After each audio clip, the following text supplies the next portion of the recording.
भारत और अमेरिका के बीच trade deal को लेकर जारी बातचीत पर एक बड़ा अपडेट आया है। भारत के कॉमर्स सेक्रेटरी राजेश अग्रवाल ने कहा है कि भारत अमेरिका व्यापार समझौते का पहला चरण पूरा हो चुका है और अब इसकी घोषणा सिर्फ समय पर निर्भर करती है।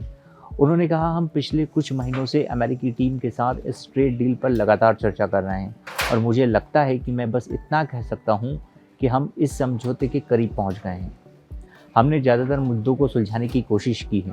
उन्होंने कहा है कि अब यह समय पर निर्भर करता है कि यह ट्रेड डील को लेकर फैसला कब लिया जाएगा और दोनों देशों को इस समझौते की घोषणा के लिए सही जगह ढूंढनी होगी।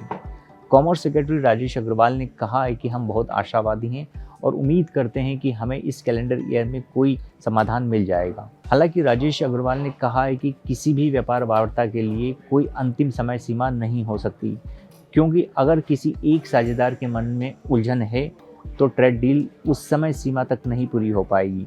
मुझे लगता है कि कुल मिलाकर स्थिति यह है कि इसे अगले कुछ हफ्तों या महीनों या जितनी जल्दी हो सके पूरा कर लिया जाएगा। कॉमर्स सेक्रेटरी राजेश अग्रवाल ने यह भी कहा कि इस समय हम न केवल द्विपक्षीय व्यापार समझौते पर बातचीत कर रहे हैं, जिसमें निश्चित रूप से अमेरिका जैसे देश के साथ बहुत समय लगेगा, क्योंकि व्यापार समझौते इन दिनों बहुत व्यापक होते हैं जिन पर लंबे दौर तक बातचीत होती है। हालांकि इसके साथ ही हम पूरी कोशिश कर रहे हैं कि टैरिफ संबंधी चुनौतियों को जल्द हल कर लिया जाए, जिसका सामना हमारे भारतीय निर्यातक कर रहे हैं।